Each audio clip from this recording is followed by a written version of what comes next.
Jack, can you first of all bring us up to speed with Josh Doig? What's the situation?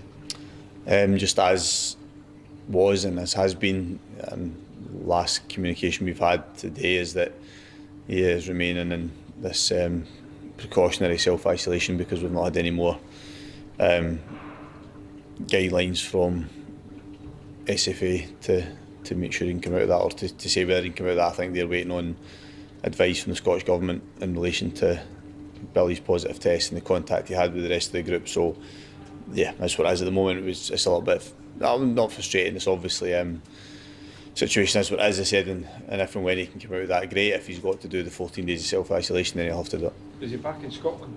Yeah, he travelled back immediately after the game. So he's been back in his house for the last where are we at now? Coming up for about 4 or 5 days now. So he's he'd obviously like to be in here and train every day, but he understands the situation. So we've just got to accept it as what it is at the moment. This is again, it's a confusing situation because Billy and the players were allowed to travel back to Scotland, but some of the Scotland players here, I think it was Kieran Tierney, had been told to stay in Scotland. They couldn't travel back to England. And does this again bring up anomalies and discrepancies in what rules everyone should be abiding by?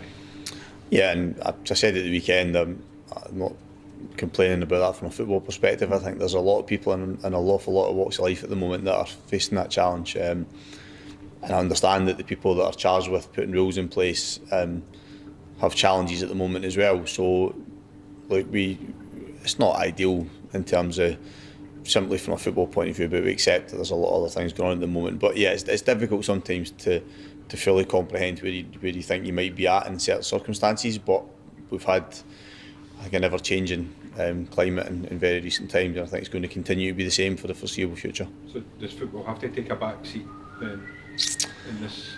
Well, I've said often, because we've been on the side of things whereby we've played teams that have had players missing, and then we've had to play games where we've had an important player missing.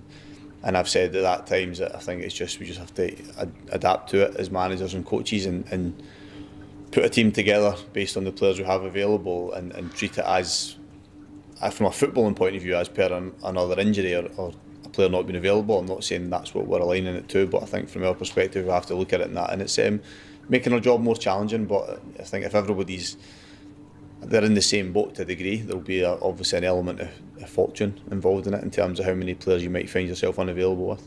Can you see it continuing like that, Jack? Yeah, I mean, I don't see that it doesn't seem to be going to change in any way. I think that what it's shown is that a bubble that people talk about you operating in is pretty difficult to make. I'm using the wrong phrase here, but bulletproof, in terms of ensuring that nobody will ever be infectious or have a positive test. So I think what we've done in football for a long time is put as many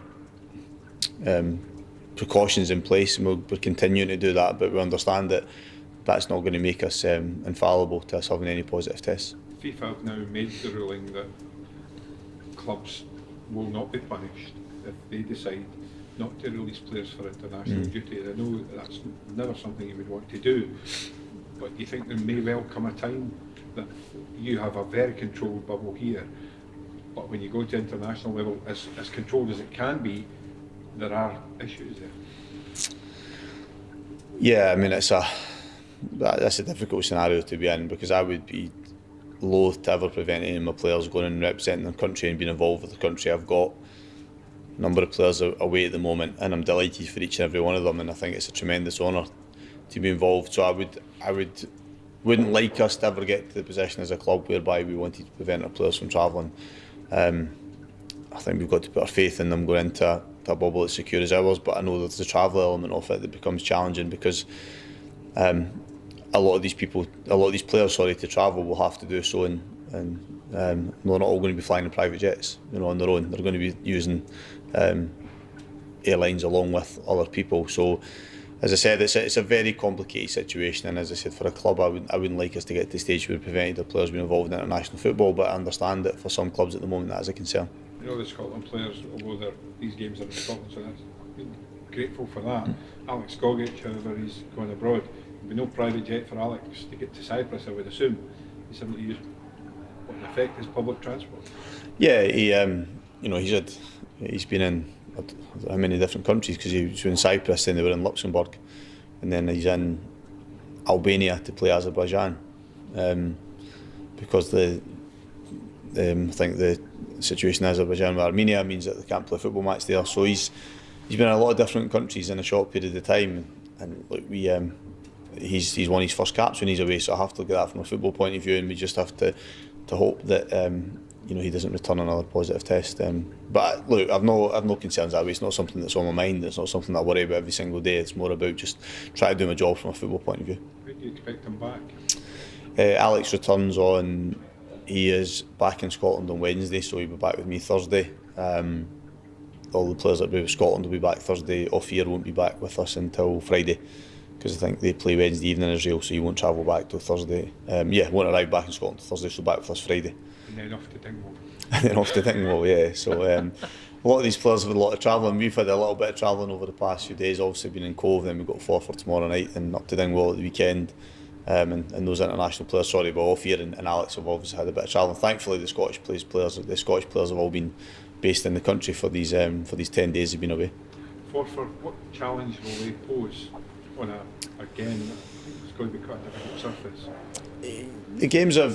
These games have been exactly probably what I thought. I thought they would be difficult for us.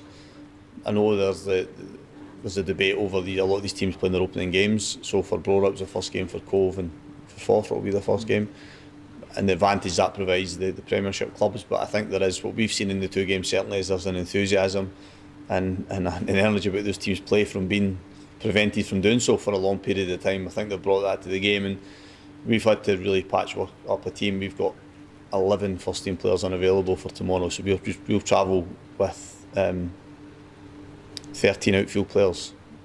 So that's all we've got for tomorrow's game. We've got some 16-year-olds within the squad, but they won't be involved. So we've got 13 outfield players and 2 goalkeepers. So we're right, because of the international call-ups and some injuries, but we're really down to the bare bones for tomorrow. Who is missing injury-wise?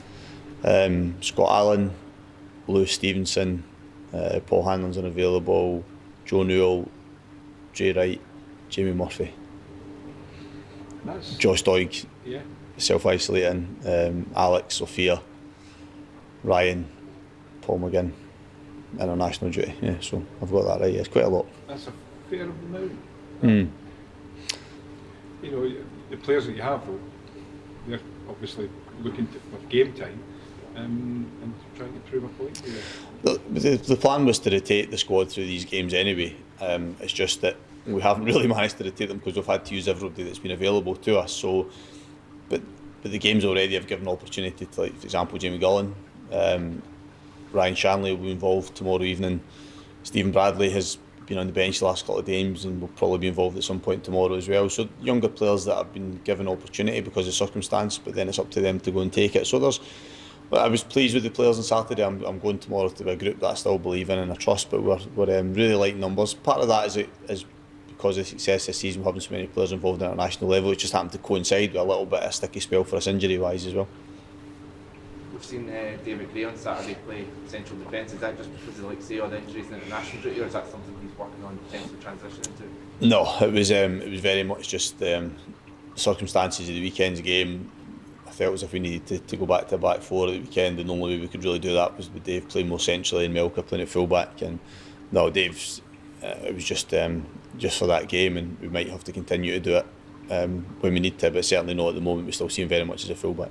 And you spoke about Nick a couple of weeks ago about a sort of manager's dream. You sort of said there he played full-back and he chipped in one assist from out there as well. I've spoken to him quite frequently actually recently about it, because I spent lockdown watching a lot of footage of players again, and quite a lot of Melka's stuff in Sweden is he's playing in a full-back area, in a wider area. So I've always had in my mind that if in an emergency he could do that role for us, and I didn't plan for it to be Saturday, but I knew when we made the change that he'd be comfortable enough there, and he's got the attributes to do so. And as you mentioned, his contribution to us winning the game was big in terms of his assist for the goal. So he's a good player to have in your group because of his versatility and because of his attributes and because of his attitude to the game as well. You touched on it there, but did everyone get on okay in the match of the weekend, or are there kind of fresh injury worries with the players? Sorry, looking ahead to... Yeah, just in terms of the match at the weekend, did everyone get on okay, or have you got any fresh kind of injury worries? No, so we picked up, so Lewis Stevenson picked up an injury at the weekend, and Ray Wright had to come off at half time, so they're added to Jamie Murphy being unavailable. Joe Newell, Paul Hanlon missed the game, so we picked up another couple of injuries on Saturday that we could have done without. Not anything too serious, but certainly rule them out at tomorrow night's game. And with Dykes doing so well for Scotland and just scoring goals for you, they both were recently playing the Championship. Do you think there's other talent there at the lower level at the moment? Oh, without a doubt, I think that it's something that, as a club, we need to be aware of all the time, because it's a way for us to try and find players that will at good value, that will do well for us and potentially have resale value in the future.